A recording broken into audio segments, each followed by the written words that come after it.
जो world war second को रोक नहीं सकी।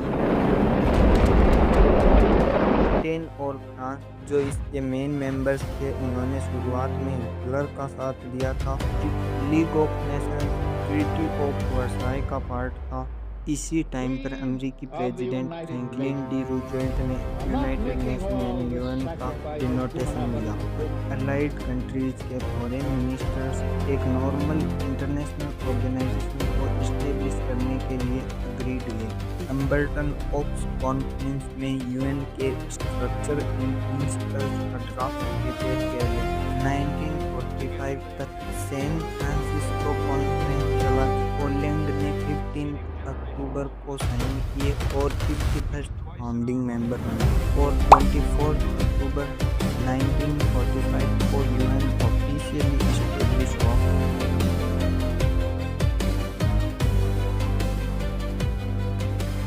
General assembly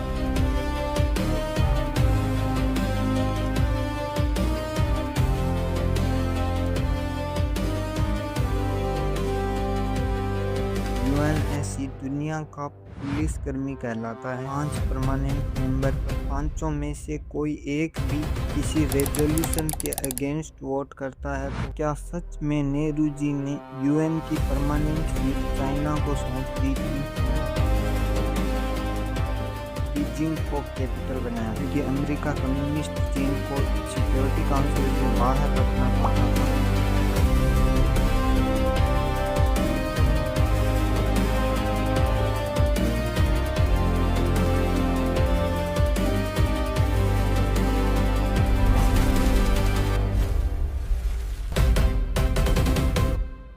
hey intellectuals, welcome to the stage of knowledge. तो फर्स्ट वर्ल्ड वॉर की भयंकर बर्बादी के बाद इंटरनेशनल कॉर्पोरेशन एंड पीस के लिए 20 जनवरी 1920 को लीग ऑफ नेशन की स्थापना हुई, जो वर्ल्ड वॉर सेकंड को रोक नहीं सकी।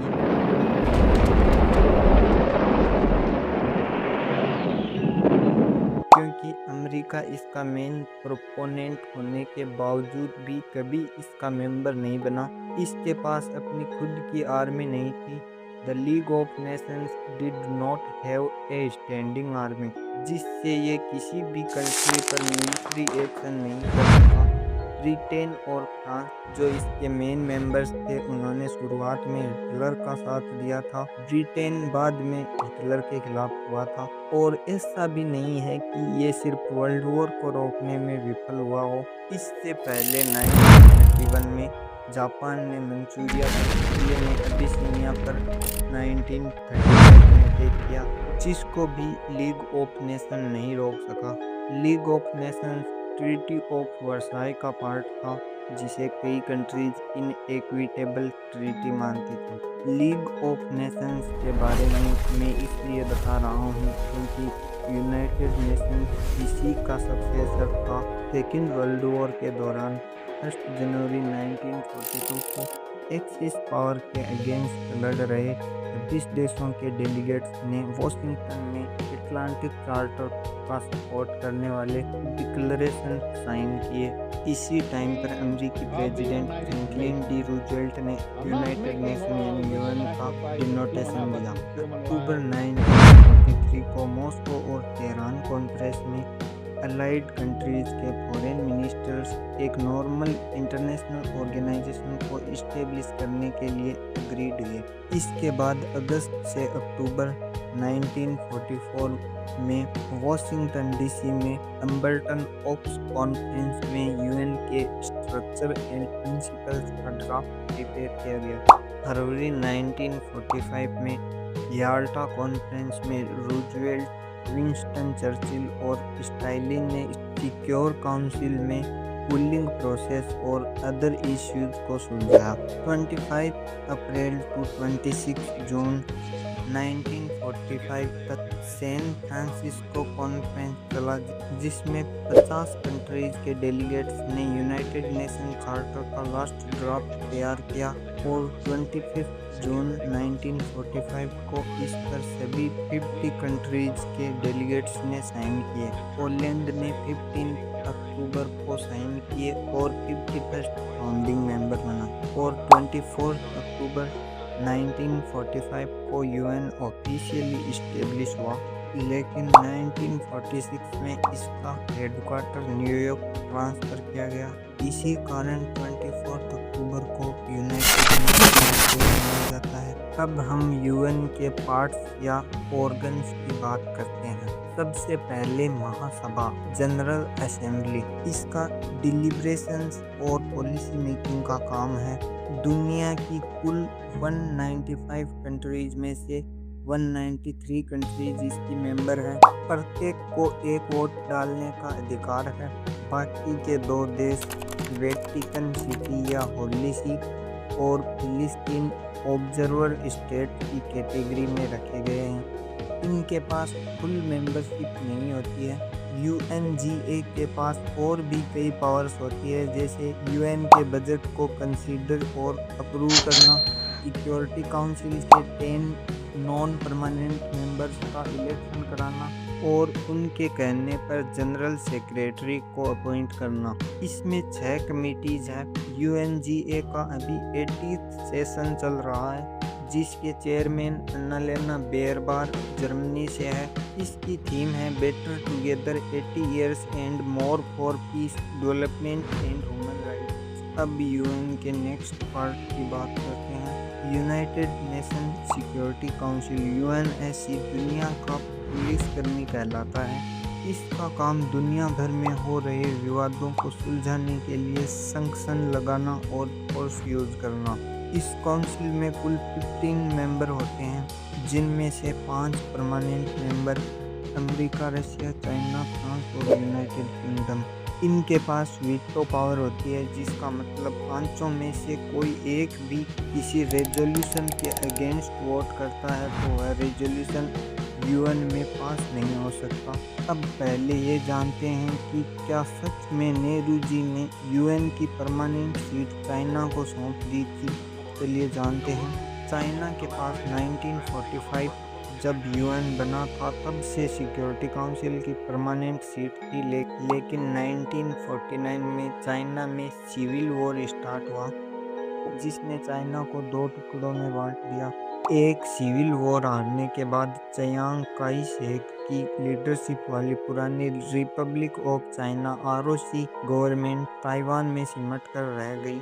दूसरी जेडोंग की लीडरशिप वाली communist government People's Republic of China PRC ने मेनलैंड चाइना पर कब्जा कर बीजिंग को कैपिटल बनाया। तो 1949 में विवाद इस बात पर था कि यूएन की सिक्योरिटी काउंसिल में परमानेंट मेंबर के रूप में चाइना को रिप्रेजेंट कौन करेगा, आरओसी या पीआरसी।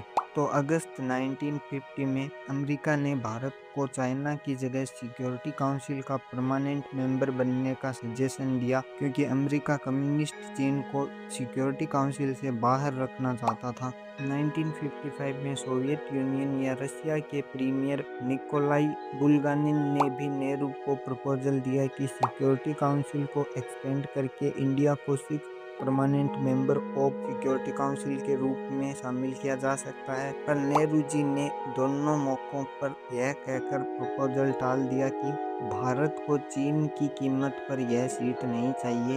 इसके पीछे कई कारण भी थे, जैसे एक तो चाइना को नेहरू जी नाराज नहीं करना चाहते थे, दूसरा चाइना का यूएन में होना जरूरी मानते थे, और तीसरा उस टाइम पर अगर इंडिया अमेरिका का कहना मानता तो सोवियत यूनियन वीटो करता, और यदि सोवियत यूनियन के कहने पर यूएनसी का परमानेंट मेंबर बनने का प्रस्ताव रखता तो अमेरिका वीटो का इस्तेमाल करके उसे रिजेक्ट कर देता।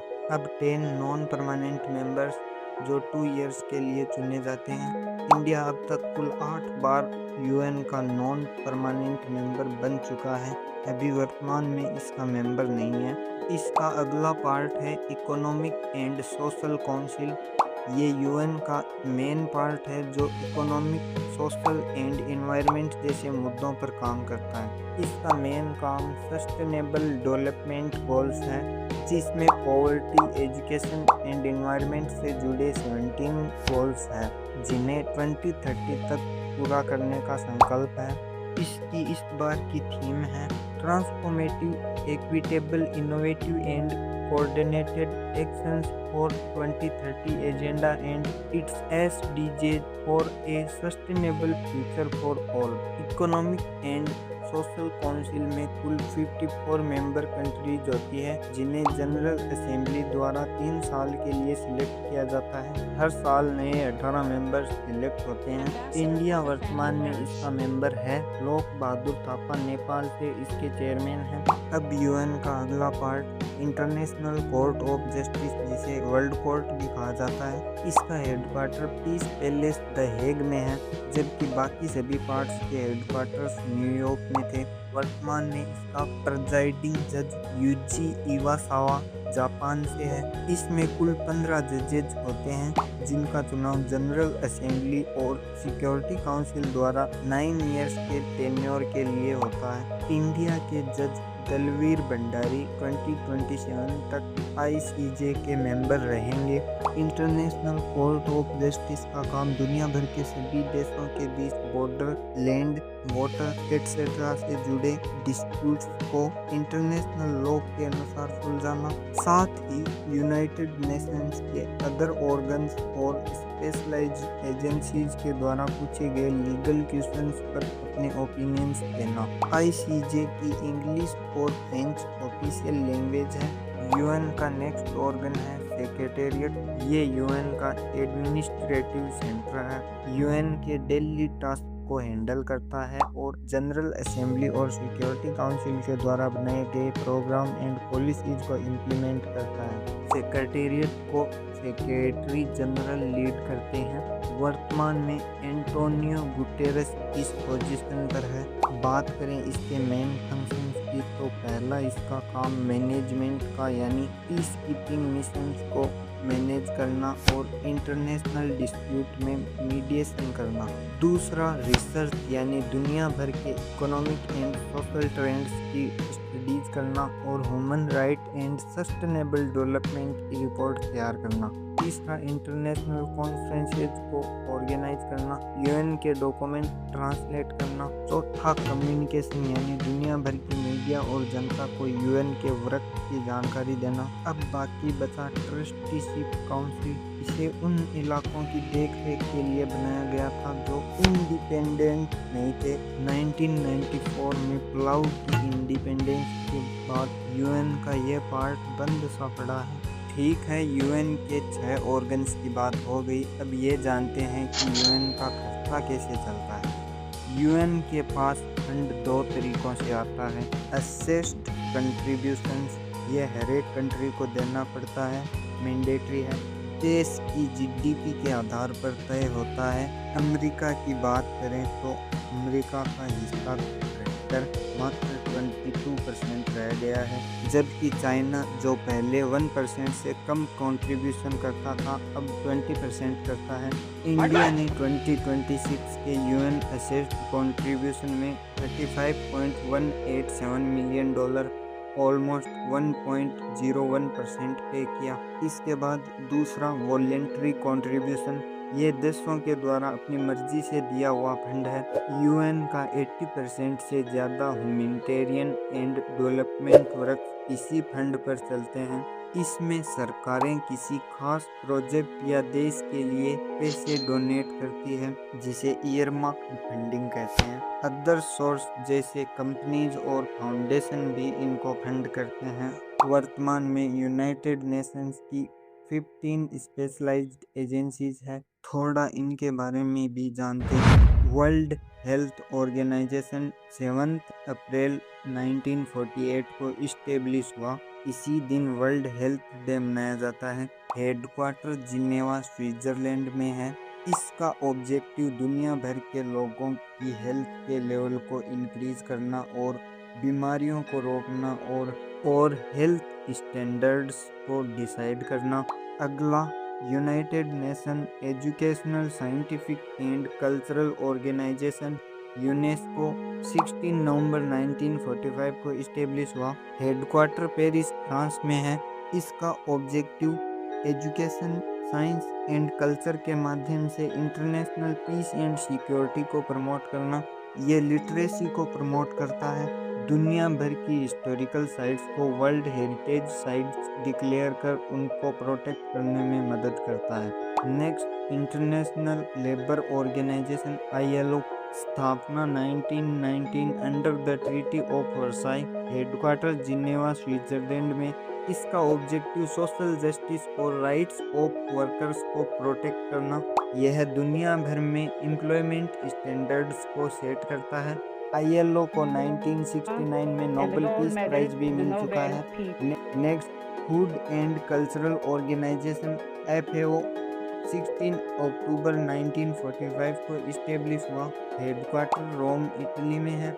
इसका ऑब्जेक्टिव दुनिया भर से स्टार्वेशन को ख़त्म करना और एग्रीकल्चरल सिस्टम को इम्प्रूव करना। Next, international monetary fund IMF 1945 में बेटन वुड कॉन्फ्रेंस के रिजल्ट के रूप में इस्टेब्लिश हुआ, हेडक्वार्टर वाशिंगटन DC USA में है। इसका objective global monetary corporation, financial stability and international trade को बूस्ट करना है। IMF से लोन लेने के मामले में पाकिस्तान फोर्थ लार्जेस्ट ड्रॉवर है, जिस पर $10.5 बिलियन का बकाया कर्ज है। इंडिया पर IMF का तो कोई बकाया कर्ज नहीं है। अगला, वर्ल्ड बैंक ग्रुप 4 जुलाई 1945 को इस्टेब्लिश हुआ, वाशिंगटन DC अमेरिका में इसका हेडक्वार्टर है। इसका ऑब्जेक्टिव डेवलपिंग कंट्रीज को लॉन्ग टर्म लोन्स और ग्रांट्स देना। जैसे इंडिया पर 2025 तक लगभग $39.3 अरब का बकाया कर्ज है। नेक्स्ट एजेंसी है International Civil Aviation Organization ICAO, 4 अप्रैल 1947 को इस्टेब्लिश हुआ, हेडक्वार्टर मॉन्ट्रियल कनाडा में है। इसका main work international air travel के लिए रूल्स एंड स्टैंडर्ड्स सेट करना, एयरक्राफ्ट सेफ्टी, नेविगेशन और बॉर्डर क्रॉसिंग के नियम बनाना। इसी के कारण आप लोग इंटरनेशनल फ्लाइट्स में ट्रेवल कर पाते हैं। इंटरनेशनल मैरीटाइम ऑर्गेनाइजेशन 1948 में इस्टेब्लिश हुआ, लेकिन इम्प्लीमेंट 1958 में हुआ, हेडक्वार्टर लंदन में है। इसका मेन वर्क सी ट्रेड को सिक्योर बनाना, मरीन पॉल्यूशन को रोकना। Next, World Intellectual Property Organization WIPO 14 जुलाई 1969 को इस्टेब्लिश हुआ, हेडक्वार्टर जिनेवा स्विट्जरलैंड में है। इसका मेन वर्क दुनिया भर में कॉपीराइट, पेटेंट और ट्रेडमार्क को प्रोटेक्ट करता है। मतलब कोई भी किसी का भी ट्रेडमार्क, लोगो, स्टाइल कॉपी नहीं कर सकता है। नेक्स्ट, वर्ल्ड मेट्रोलॉजिकल ऑर्गेनाइजेशन 23 मार्च 1950 को ये इस्टेब्लिश हुआ, जिनेवा स्विट्जरलैंड में इसका हेडक्वार्टर है। इसका objective weather forecast, climate monitoring, natural disaster के रिस्क को कम करने के लिए कंट्रीज को डेटा शेयर करता है। Next, international telecommunication union ITU 17 मई 1865 को इस्टेब्लिश हुआ। इसका मेन वर्क दुनिया भर के मोबाइल, इंटरनेट, सैटेलाइट के सिग्नल्स को मैनेज करना है। इंडिया का जो फोन कोड +91 है, ये भी ITU ही डिसाइड करता है। Next, international fund for agricultural development IFAD 1977 में ये इस्टेब्लिश हुआ, रोम इटली में इसका हेडक्वार्टर है। इसका मेन वर्क डेवलपिंग कंट्रीज के किसानों को कर्ज और अनुदान देना, जिससे रूरल एरिया से गरीबी व भुखमरी मिटाई जा सके। Next, United Nations World Tourism Organization UNWTO World Trade Organization भी है, जो UN की स्पेशलाइज्ड एजेंसी नहीं है। 1 नवंबर 1975 को UNWTO इस्टेब्लिश हुआ, मैड्रिड स्पेन में इसका हेडक्वार्टर है। इसका main work responsible, sustainable and universally accessible tourism को प्रमोट करना है। Next, universal postal union UPU 9 अक्टूबर 1874 को ये इस्टेब्लिश हुआ, बर्न स्विट्जरलैंड में इसका हेडक्वार्टर है। इसका ऑब्जेक्टिव पोस्टल सर्विसेज के लिए फीस एंड प्रोसीजर्स को सेट करना है। The last is United Nation Industrial Development Organization UNIDO 17 नवंबर 1966 को ये इस्टेब्लिश हुआ, वियना ऑस्ट्रिया में इसका हेडक्वार्टर है। इसका मेन वर्क डेवलपिंग कंट्रीज में inclusive and sustainable industrial development को प्रमोट करना है। अगर हम वर्ल्ड बैंक ग्रुप की 3 एजेंसीज को अलग से जोड़े तो UN में कुल 17 स्पेशलाइज्ड एजेंसीज होती है। लेकिन यूएन में ऑफिशियल स्पेशलाइज्ड एजेंसीज सिर्फ 15 है।